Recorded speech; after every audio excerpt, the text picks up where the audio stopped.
সারা ভারতবর্ষে monsoon cover করে ফেলেছে। এই মুহূর্তে একটি সাইসার রয়েছে বাংলাদেশ আর জয়নিং এরিয়াতে। এই সাইজারটি সমুদ্রপৃষ্ঠ থেকে 7.6 কিলোমিটার পর্যন্ত বিস্তৃত রয়েছে। এই সাইজারটির সম্ভাবনা রয়েছে 48 ঘন্টা একটি নিম্নচাপ তৈরি হওয়ার, জানালেন আলিপুর আবহাওয়া দপ্তরের অধিকর্তা সোমনাথ দত্ত। তিনি জানান, সমুদ্রপৃষ্ঠ দিয়ে 0.9 কিলোমিটার ঝাড়খণ্ডে একটি সাইজার রয়েছে। এই সাইজারটি দিয়ে মণিপুর অবধি বিস্তৃত রয়েছে এবং যাওয়ার পথে গেঞ্জেটিক ওয়েস্ট বেঙ্গল হয়ে তারই ফলে উত্তরবঙ্গে এবং দক্ষিণবঙ্গে এই সপ্তাহ প্রায় প্রতিদিন কোথাও ফেয়ারলি স্প্রেড বৃষ্টিপাতের সম্ভাবনা। উত্তরবঙ্গের জেলাগুলিতে ভারী থেকে অতি ভারী বৃষ্টির সম্ভাবনা রয়েছে।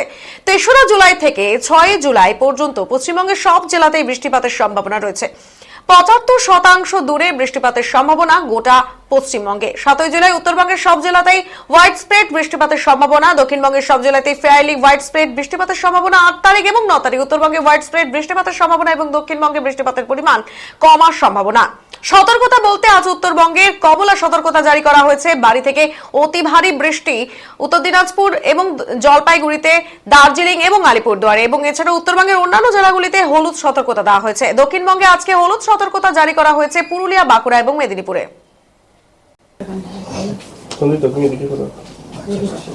কেমন থাকবে আগামীকাল? রেডি না? হ্যাঁ, আমি তো রেডি আছি। হ্যাঁ, ঠিক আছে। হ্যাঁ, বলুন।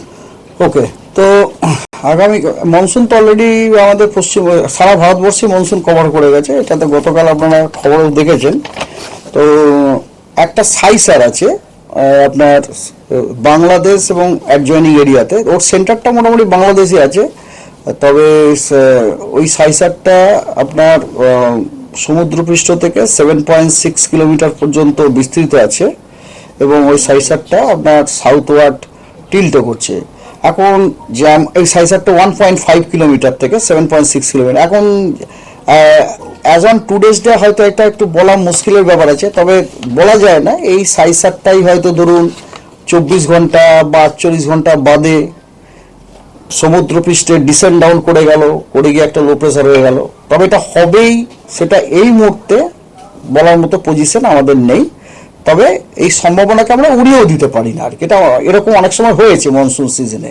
এগুলোকে আমরা অনেক সময় বলি কি ইনসিটু ডেভেলপমেন্ট, মানে একটা সাইক্লোনিক সার্কুলেশন প্রথমে থাকে। এর আগে যেটা হয়েছিল, এর আগে 2-4 দিন আগে হয়েছিল না একটা, তো ওটা তো এরকমই ছিল। প্রথমে একটা সাইক্লোনিক সার্কুলেশন ছিল, তারপরে আপনাদের আমি বললাম যে আগামী 24 ঘন্টা বা 48 ঘন্টা বাদে মধ্যে হয়তো হয়ে যেতে পারে। অ্যান্ড 24 ঘন্টা বাদে দেখা গেল ওটা ডিসেন্ড ডাউন করে গেছে সারফেসের ওপরে আর কি। হ্যাঁ, ওটা একটা মেকানিজম কাজ করে। ওটাকে আমরা আমাদের সায়েন্টিফিক ল্যাঙ্গুয়েজে বলি ভোটেক্স স্ট্রেচিং।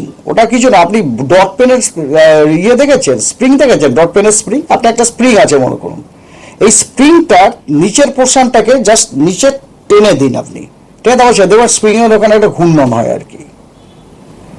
তো এটাকে আমরা বলি এক ধরনের স্ট্রেচিং। তো ওই মেকানিজমে অনেক সময় কি হয়, এরকম ধরনের সাইক্লোনিক সার্কুলেশন যেটা কিনা কোনো এক লেভেল থেকে কোনো এক লেভেল পর্যন্ত বিস্তৃত আছে, সেটি স্ট্রেচড হয়ে ভূপৃষ্ঠে চলে এলো, সমুদ্রপৃষ্ঠে চলে গিয়ে সমুদ্রপৃষ্ঠে যখন চলে আসে তখন এটি লো প্রেসার হিসেবে আমরা দেখতে পাই। তো এটা হবেই কিনা সেই মুহূর্তে এটা হবেই কিনা এই মুহূর্তে বলার মতো পরিস্থিতিতে আমরা নেই। তবে এটা যে হবেও না এটাও বলা যায় না, এই কারণ এরকম ধরনের ঘটনা অনেকবারই হতে পারে, হয়েছে।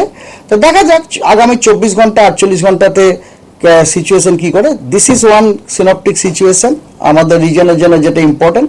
আর একটা হচ্ছে কি 0.9 কিলোমিটারে, মানে সমুদ্রপৃষ্ঠ থেকে 0.9 কিলোমিটারে আপনার ঝাড়খণ্ডে একটা সাইসার আছে এবং ওই সাইসার থেকে একটা ইস্ট ওয়েস্ট ওরিয়েন্টেড ট্রাফ 0.9 কিলোমিটারে আপনার মণিপুর পর্যন্ত গেছে। মণিপুর পর্যন্ত যাওয়ার সময় ওটা কিন্তু গ্যাঞ্জেটিক ওয়েস্ট বেঙ্গল হয়ে গেছে, পাস করে গেছে। ওই ট্রাফটা পাস করছে, মুর্শিদাবাদ ওই এরিয়াটা পাস করছে।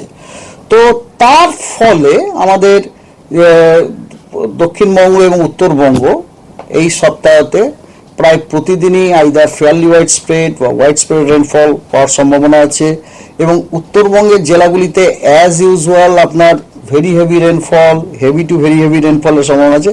তো ডিটেলস হচ্ছে এইরকম, যেমন ধরুন 3 জুলাই থেকে 6 জুলাই, আজ থেকে আজকাল পরশু 3 দিন পশ্চিমবঙ্গের সমস্ত জেলাতেই কিন্তু হোয়াইট স্প্রেড রেনের ফোরকাস্ট দেওয়া হয়েছে।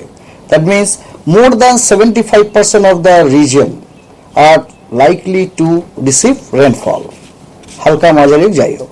7 জুলাইতে উত্তরবঙ্গের সব জেলাতেই হোয়াইট স্প্রেড, দক্ষিণবঙ্গের সব জেলাতে ফেয়ারলি হোয়াইট স্প্রেড।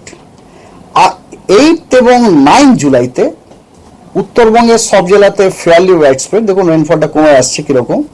এবং দক্ষিণবঙ্গে আপনার কিছু জেলায় স্ক্যাটার্ড, কিছু জেলাতে ফেয়ারলি হোয়াইট স্প্রেড। যেগুলিতে ফেয়ারলি হোয়াইট স্প্রেড সেই জেলাগুলি হলো পূর্ব এবং পশ্চিম মেদিনীপুর এবং উত্তর এবং দক্ষিণ 24 পরগনা। বাকি জেলাগুলিতে স্ক্যাটার্ড রেনফল হওয়ার সম্ভাবনা আছে। ঠিক আছে।